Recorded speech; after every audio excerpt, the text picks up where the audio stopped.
Assalamu alaikum children. Good morning. Welcome back to our online class. Today is 15th April 2021 Thursday.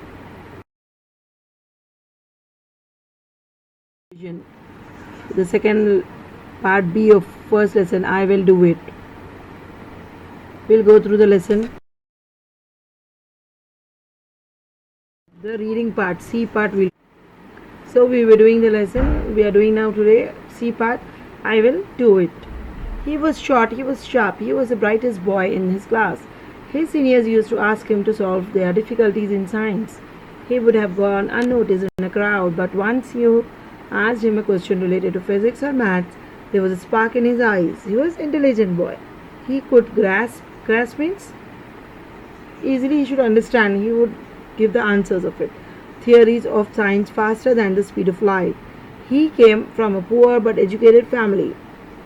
His father was a high school teacher and an avid reader of English literature. He, like all the other boys in his class, was trying to get admission into some engineering college. The brighter student ones wanted to study technology or IITs. There was an entrance test for IIT. This boy, along with his friends, applied to appear for the test. They did not have any special books or coachings. All these IIT aspirants would sit below the shade of the stone mandap close to Chamundi Hills in the sleepy town of Mysore. He was the guide for others. While the others struggled to solve the problems in the question paper, he would smile shyly and solve them in no time. He was very good in studies, very smart. He sat alone below a tree and dreamt of studying at IIT. It was the ultimate aim for any bright student at that age, as it still is today. Today also IIT is very tough. You have to study very hard from 6th standard only, then only you can achieve it. He was then only 16 years old. The D-Day came, he came to Bangalore and stayed with some relatives and appeared for the entrance test. He did very well but only say okay when asked. It was the opposite. When it came to food, he would say okay if it implied bad. See how good that boy is. He would say good if it implied okay. He would say excellent, it implied good. He would appreciate if something is made bad also. He would say it's okay. His principle was never to hurt anyone. The IIT entrance results came. He had passed with a high rank. What a delight for any student. He was thrilled. He went to his father, who was reading a newspaper. Anna, I have passed the my boy, I want to join IIT, he said. His father stopped reading the newspaper, lifted his head, looked at the boy, and said with a heavy voice, my son, you are a bright boy. You know our financial position. I have 5 daughters to be married of and 3 sons to educate. I am a salaried person every day. Salary, I am a very low middle class average person. I have 5 daughters which I have to get married. I cannot bear so much expenses of your IIT. I cannot afford your expenses at IIT. You can stay in Mysore and study as much as you want. Difficult situation for any father to say no to his bright son, but circumstances were like that. It was common then for the person to be the single earning member with a very large family dependent on him. His father was sad that he had to tell the bitter truth to his son, but it could not be helped. The boy had to understand the reality. The teenager was disappointed. He was disheartened, sad, isn't it? When you get good marks, when you get something good, you want everyone to appreciate. But his father told him clearly, I cannot afford so much money for your IIT, for your dreams. It seems his dream had burned to ashes, but he kept quiet. He did not show his anger like today's children, shouting or I want it, getting arrogant, angry on parents. He was very good child, polite child. He was understandable. He was so near to fulfilling his fondest hopes, yet so far. His heart sank in sorrow. He did not reply. He never shared his unhappiness or helplessness with anybody. He was an introvert by nature. His heart was bleeding and he did not get angry with anybody. The day came. His classmates were leaving for Mysore, now called Chennai. Now the name is changed. Madras is called Chennai. Bombay is called Mumbai.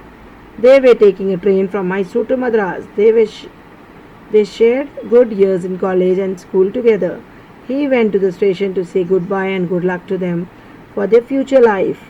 At that situation, his friends were already there.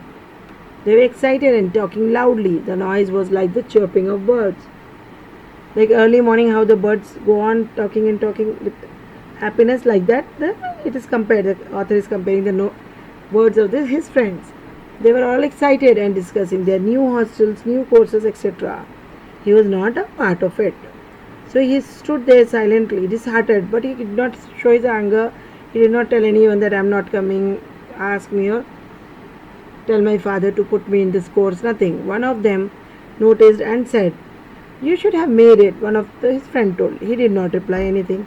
He only wished all of them. He told them best of luck, all the best, and he moved away. They waved him at him as the train slowly left the platform. He stood there even after he would no longer see the train or the waving hand. He said to himself without anger or jealousy, all the students from IIT study well and do something big in life.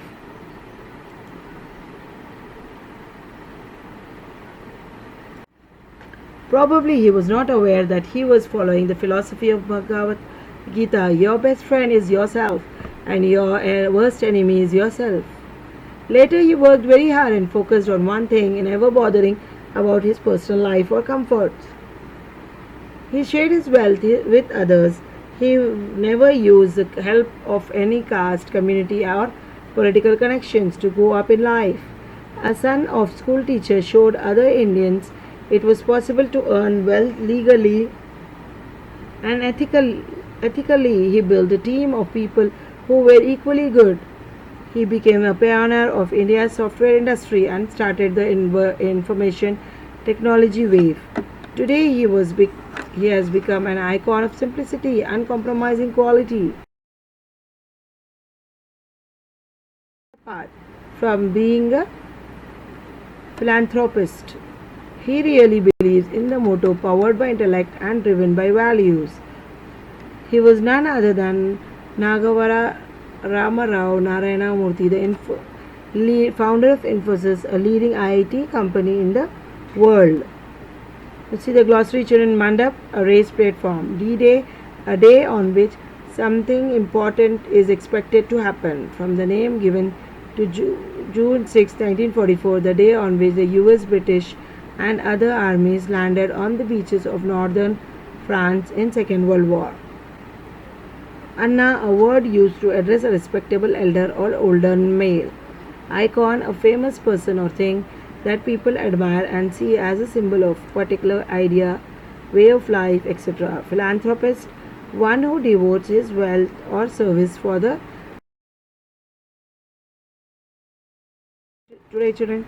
What according to Narayana Murthy can change the life of a person? Second one, how does the motto powered by intellect and driven by values describe Murthy's life?